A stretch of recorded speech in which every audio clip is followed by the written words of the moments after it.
Marwadi university మంచి భవిష్యత్తు కోసం తెలుగు విద్యార్థులు ఇష్టపడే యూనివర్సిటీ. కాల్ 9059052378 9059052379.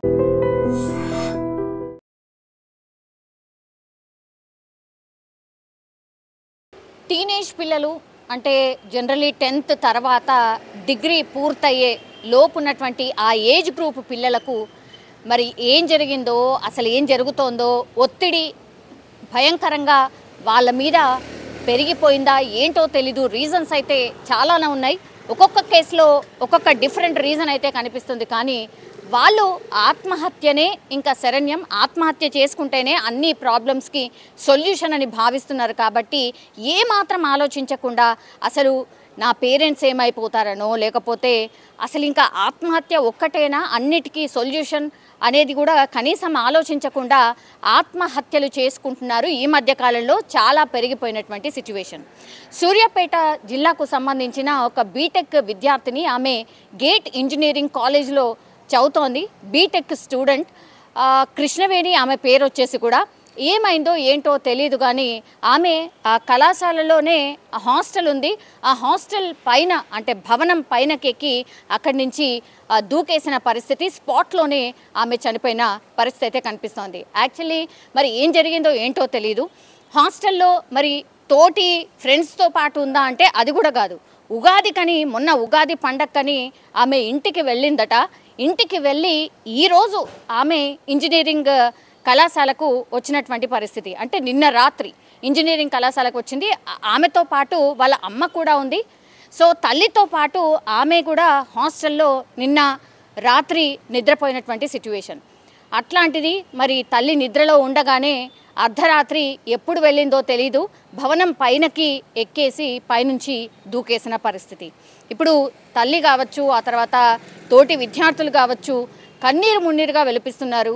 మరి ఏం జరిగిందో ఏంటో తెలియదు కానీ ఉగాదికి వెళ్ళినటువంటి ఆ అమ్మాయి కృష్ణవేణి నిన్న తల్లితో సహా తిరిగి వచ్చింది. తల్లి హాస్టల్లో ఉంది, అప్పటికి ఆత్మహత్య చేసుకునే ప్రయత్నం చేసింది. మరి ఏం జరిగింది ఏంటి, పర్సనల్ ఇష్యూస్ వల్లనే ఏదన్నా జరిగిండొచ్చు అని అనుమానాలు అయితే వ్యక్తమవుతున్నాయి. ఎందుకంటే ఇన్ని రోజుల పాటు ఆమె వాళ్ళ కుటుంబ సభ్యులతో పాటే ఉండింది కాబట్టి మరి ఏం జరిగింది, వాళ్ళ కుటుంబంలో ఏం నడుస్తోంది, ఆ విద్యార్థి ఏమైనా డిప్రెషన్లో ఉందా, లేకపోతే ఆమెకేమన్నా ఇష్యూస్ ఉన్నాయా, ఈ అన్ని కోణాల్లో పోలీసులు అయితే దర్యాప్తు చేస్తున్నామని చెప్తున్నారు.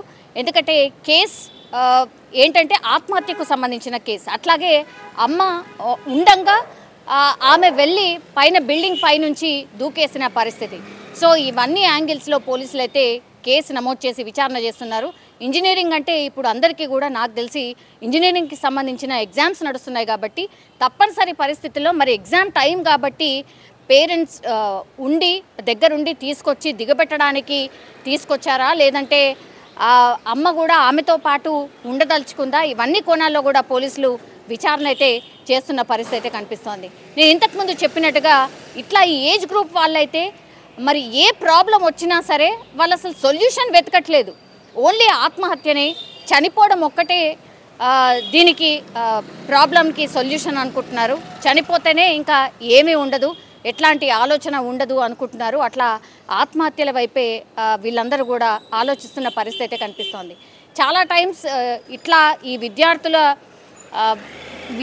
దీని మీద అంటే మోటివేషన్ క్లాసెస్ కావచ్చు, అవగాహన కార్యక్రమాలు కావచ్చు, ఇట్లాంటి ఇన్సిడెంట్స్ వరుసగా జరుగుతున్నాయి కాబట్టి అన్ని కాలేజెస్లో మస్ట్గా కంపల్సరీ ఇట్లా మోటివేషన్కి సంబంధించిన క్లాసెస్ కూడా ఉండాల్సిందే, అవగాహన కార్యక్రమాలు ఉండాల్సిందే అని పదే పదే ఎన్ని వందల సార్లు మాట్లాడినా, ఎన్ని వేల సార్లు మాట్లాడినా ఈ ఇన్సిడెంట్స్ ఆగట్లేదు. అట్లాగే ప్రాబ్లమ్స్ ఏవైనా కావచ్చు కానీ చనిపోవడం ఒక్కటే ఇది సొల్యూషన్ కాదు అని అర్థం చేసుకునే పరిస్థితుల్లో పిల్లలు కూడా ఉండట్లేదు. దీని మీద నిజంగానే సీరియస్గా దృష్టి పెట్టాల్సిన అవసరం ఉంటుంది. ఎట్లాగూ ఇంజనీరింగ్ కాలేజెస్ అనుకోండి, ఎనీ కాలేజ్ ప్రైవేట్కి సంబంధించిన కాలేజెస్ వాళ్ళు ఎట్లాగూ ఫీజులు బాగానే తీసుకుంటున్నారు. మరి నెలకు ఒక 2 సార్లు ఇట్లాంటి అవగాహన కార్యక్రమాలు పెడితే కూడా కనీసం ఈ విద్యార్థులను బతికించే వాళ్ళు అవుతారు. ఆ దిశగా ఆలోచించాల్సిన అవసరం ఉందని మనం కూడా కోరుకోవాల్సిందే. ఉదయం అందాజా 6:30 ఆ సమయంలో మాకు కాలేజీ కాలేజీ యాజమాన్యం నుంచి ఒక ఫోన్ కాల్ వచ్చింది. వెంటనే నేను ఇక్కడ గేట్ కాలేజ్ దగ్గరికి వచ్చాను. ఇక్కడికి వచ్చేసరికి ఒక అమ్మాయి థర్డ్ ఫ్లోర్ నుంచి దూకి చనిపోవడం జరిగింది. అంతకుముందు అరౌండ్ 6 o'clockకి ఇన్సిడెంట్ జరిగినట్టుగా కనిపిస్తున్నది. అమ్మాయి పేరు గంగాధర్ కృష్ణవేణి. ఈమె తన తల్లి లక్ష్మితో కలిసి వీళ్ళ ప్రాపర్ వచ్చేసి గంగాధరి కృష్ణవేణి. వీళ్ళ ప్రాపర్ వచ్చేసి పెగుడుపల్లి, జైపూర్ మండలం, Mancherial district. BTech 3rd year చదువుతుంది. ఈమె ఉగాది హాలిడేస్ కానీ వెళ్ళిపోయింది, వాళ్ళ ఇంటికి వెళ్ళిపోయి. నిన్న రాత్రి 9 గంటల సమయంలో వాళ్ళ తల్లి లక్ష్మితో కలిసి కాలేజీకి వచ్చింది. యాజమాన్యం వారు తల్లి ఉందని చెప్పేసి లోపలికి వెళ్ళి చేస్తే ఇద్దరు కలిసి పడుకున్నారు. పడుకున్న తర్వాత మార్నింగ్ 5:30కి వాళ్ళ మదరు చూస్తుండగానే ఈమె బాత్రూమ్ అని చెప్పేసి బయటికి వెళ్ళి ఆ బిల్డింగ్ పై నుంచి అరౌండ్ 6 o'clockకి చనిపోయినట్టుగా కనిపిస్తుంది. దీని మీద మరింత లోతుగా విచారణ చేస్తాను. ఫర్దర్ ఇన్ఫర్మేషన్ అంతా కూడా మీకు తెలియజేస్తాను. కారణం ప్రస్తుతానికే తెలియలేదు. ఇది మాకు బేసికల్గా ప్రాథమిక సమాచారం. దీని మీద లోతుగా ఎంక్వైరీ చేసి మేము సమాచారం ఇస్తాం.